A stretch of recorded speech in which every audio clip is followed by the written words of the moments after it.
Hello everyone, welcome to my channel. My name is Orlando, and today we're going to be answering a viewer's question, and the question comes from Jeremiah. He says, well, since I'm really just trying to get into the game, it would be really cool if you could break down how to buy a duplex or a multifamily home easy enough for an 8-year-old could understand it. An 8-year-old? Okay, I'm gonna do that. If that makes any sense. Currently based in Chicago, Illinois, really just want to a step-by-step on where I should start, whether it be me saving money, applying for certain loans, reading certain material, talking to particular people. Forgive me if I'm babbling, but I really would prefer this route rather than moving in an apartment. Well, I got you, Jeremiah. I got you. I'm going to answer this question, but the way that I'm going to answer this question is I'm going to make this a multi-video series. So I'm just going to make it a two-parter. So this first video, I'm going to answer part of the question. The second video, I'm going to answer the other part. So if you watch this video, watch the next video because I will answer the rest of the questions that pertain to this question. So let's get really right into it. So let's talk about how you can get into a duplex or a multifamily property. What do you need to do first? So let's talk about credit. That's number one. We're going to talk about credit. So there's this thing, guys, that has to do with if you make payments on time, if you make payments late, and this is called a credit score.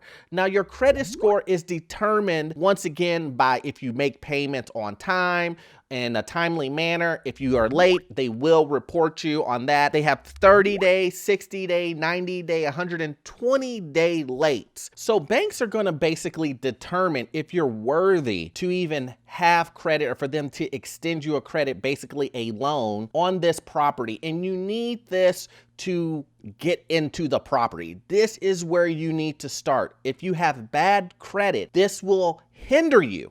This will stop you in your tracks from getting a loan at this level, especially the loan I'm talking about. I want you to try to get into a loan that allows you to live on one side and then rent out the other. These loans are called primary occupancy loans. So it's just like a regular house loan, like if you were going to buy a single family home. But in this instance, not only do you get to use your W-2 income, but you also get to use the rental income to be approved for this loan. So, and also too, let's talk about why credit is so important in this. Because if you have bad credit, most of the time you won't be able to get into these loans that fully give you 100% loan to value, first time home buyer programs, FHA programs.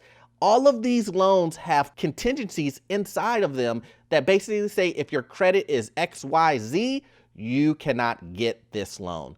So start with your credit. Get rid of all of the things that are bad on your credit.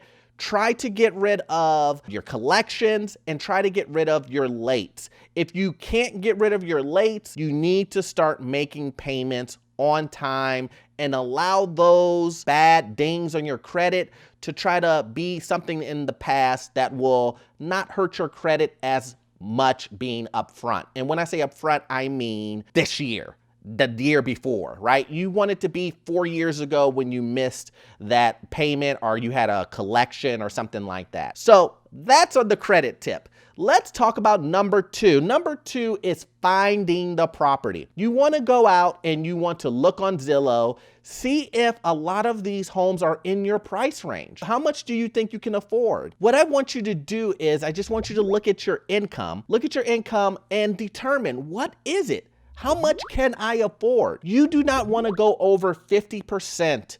50%. It's normally like 41, 42%. You don't want to go over that amount as your payment based off of the income that you bring home. We're not talking about gross. We're talking about how much you bring home. Just do simple math. Okay, so we want to do simple math. Just take what you bring home, your net a month, divide that in half. You know, that's about the limit that you want your payments to be. So then you can backtrack that and figure that out. So finding the property is a tough one, especially in this market, guys. Duplexes, multifamily, everyone is looking for those type of properties. It's not going to be as easy as finding a single family residence, but you can find them if you're diligent and you just want to go online, look at Zillow, and then try to find someone to help you, and that is a real estate agent. A real estate agent is an individual who will basically help you through the whole entire process of buying a home, finding a home, selling a home. That is what a real estate agent is there for. They're there to hold your hand through the entire process to make it easier for you to purchase a home so you won't feel like you're overwhelmed and all of those things. So you need to go out and find a great real estate agent. And how do you do that? I would say by trying out multiple real estate agents. First, find one. If that one doesn't work out, find another. If that one doesn't work out, find another, right? Real estate agents, you have to link up with them, especially as an investor trying to find your property. They're working for you, right? You are paying them, right? So you have to make sure that the real estate agent is on their P's and Q's. And that means that you have to be on your P's and Q's also by making sure that you're getting them everything that they need. Number 3 is going to the bank and getting financing. Now, a lot of times people can get overwhelmed by this because they think it's so much pressure.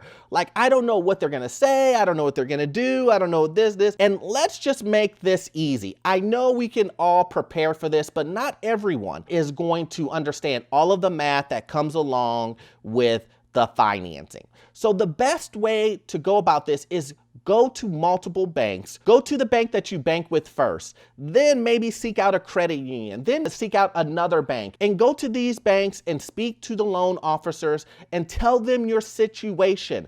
Do not, and this, I just want to be honest, do not go and tell loan officers what you think they want to hear. Tell them your exact situation, because they cannot help you if you're going in there and telling them, fibs, right? Basically, what you think that you want them to hear because you want to get further into the loan, or you think they're going to deny you right off the top because of what you're going to tell them.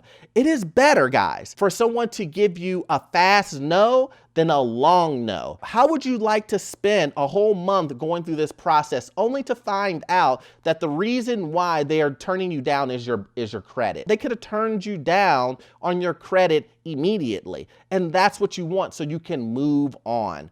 You don't want to be in a situation where you're just waiting and waiting and waiting and wasting so much time to where they're eventually going to say no to you anyway, and that you're going to keep it moving. And now you've wasted that whole month. So remember, be honest. Tell the loan officer what your situation is and not what you think that they want to hear. You will get so much further. The loan officer should, based on the situation and answering the question, they should say, okay, you want to get into this loan. Here are the loan products that we can provide you. If you're in the military, they may have a VA loan. They have a first-time home buyers program. They can give you 100% loan to value on that, meaning you don't have to come up with any money. And then number 3, they have FHA loans, which allow you to bring in 3 to 3.5% down.